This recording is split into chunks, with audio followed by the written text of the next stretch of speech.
महाभारत युद्ध की विधवाओं का क्या हुआ था। महाभारत युद्ध पौराणिक युग में लड़ा गया सबसे बड़ा युद्ध था, जिसमें लाखों की संख्याओं में योद्धा वीर गति को प्राप्त हुए थे। इस युद्ध की विभीषिका ने संपूर्ण भारतवर्ष को लगभग योद्धा विहीन कर दिया था। कुरुक्षेत्र में भाग लेने वाले सभी योद्धा पुरुष थे, लेकिन दर्शकों, क्या आप जानते हैं कि युद्ध के बाद वीर गति को प्राप्त हुए सैनिकों की पत्नियों का क्या हुआ? आइए जानते हैं इस वीडियो में क्या हुआ था महाभारत युद्ध की विधवाओं का। कथा के अनुसार महाभारत युद्ध के पश्चात पांडु पुत्र युधिष्ठिर का हस्तिनापुर के नरेश के रूप में राज्याभिषेक हुआ। उसके बाद पांचों पांडव राजकाज के साथ साथ अपने ज्येष्ठ पिता धृतराष्ट्र, बड़ी माँ गांधारी और माता कुंती की दिन रात सेवा किया करते थे। पांडवों की सेवा से धृतराष्ट्र और गांधारी धीरे धीरे अपने पुत्रों के शोक से बाहर आ गए।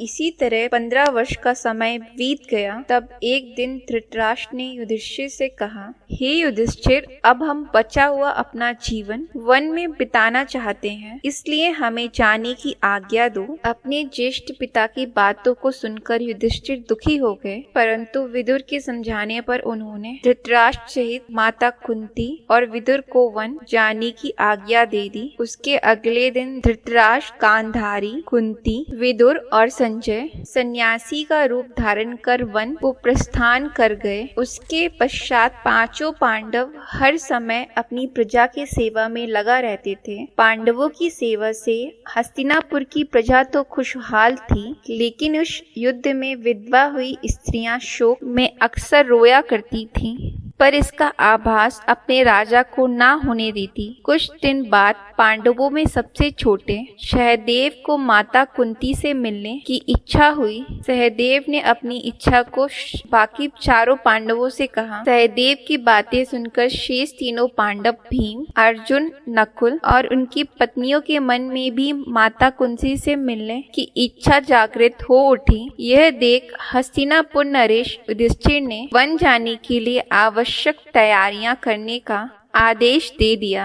अगले दिन पांचों पांडव द्रौपदी के साथ वन की ओर चल पड़े। यह देख हस्तिनापुर के निवासी भी उनके साथ चल पड़े। उन लोगों में वह विधवा स्त्रियां भी थीं, जिनके पति महाभारत युद्ध में वीर गति को प्राप्त हुए थे। वन पहुंचकर पांचों पांडव उस आश्रम में गए जहां सभी निवास कर रहे थे। बाकी हस्तिनापुर के निवासी उसी आश्रम के आसपास निवास करने लगे। कुछ दिन के बाद महर्षि वेद व्यास पांडवों से मिलने आए, परंतु वहां महर्षि वेद व्यास ने देखा पांडवों सहित हस्तिनापुर के सभी निवासी भी युद्ध में मारे गए अपने परिजनों के शोक में डूबे थे। यह देख महर्षि वेद व्यास ने सभी से कहा, आप लोग युद्ध में वीर गति को प्राप्त हुए अपने परिजनों का शोक मत कीजिए। वे स्वर्ग या दूसरे किसी लोक में सुख पूर्वक निवास कर रहे हैं। वे सभी अपने अपने लोकों में अति प्रसन्न हैं। परंतु महर्षि वेद व्यास के इन कथनों से भी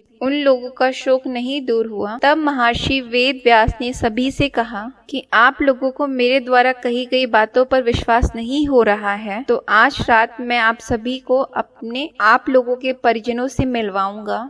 यह सुनकर पांडवों सहित सभी के चेहरों पर मुस्कान आ गई। जिस आश्रम के आसपास सभी निवास कर रहे थे वह गंगा नदी के तट पर स्थित था। शाम को सूर्यास्त होने से पहले महर्षि वेद व्यास सभी को लेकर गंगा के तट पर पहुँचे। फिर सूर्यास्त के बाद उन्होंने अपने तपोबल से महाभारत युद्ध में मारे गए सभी योद्धाओं का आवाहन किया। महर्षि के आवाहन से सभी योद्धा एक एक कर गंगा जल से बाहर निकलने लगे। जब अपने मित्र परिजनों को अपने सामने खड़ा देख पांडव सहित हस्तिनापुर के सभी निवासी खुश हो गए। फिर सभी ने अपने परिजनों से बात की। तब जाकर उन्हें विश्वास हुआ कि उनके परिजन मृत्यु लोक के सभी कष्टों से मुक्ति पाकर अपने अपने लोकों में प्रसन्नता पूर्वक निवास कर रहे हैं। तत्पश्चात सभी के मन जो अपने परिजनों के लिए शोक व्यक्त था वह समाप्त हो गया। कुछ समय बाद युद्ध में मारे गए योद्धा एक एक कर गंगा जी में डुबकी लगाकर अदृश्य होने लगे। यह देख महर्षि वेद व्यास ने विधवा स्त्रियों से कहा कि जो स्त्रियां अपने पति के साथ उनके लोक में जाना चाहती हैं, वह गंगा के इस पवित्र जल में अपना जीवन त्याग कर जा सकती हैं। महर्षि के इतना कहते ही सभी विधवा स्त्रियों ने गंगा के जल में डुबकी लगाकर अपने जीवन को त्याग दिया और सभी अपने अपने पति के लोक चले गईं। तो दर्शकों, हम उम्मीद करते हैं कि आपको ये वीडियो पसंद आया होगा। जाने से पहले हमारे इस वीडियो को लाइक और शेयर करना ना भूलें और कमेंट कर जय श्री कृष्ण हर हर महादेव जरूर लिखें। धन्यवाद मित्रों।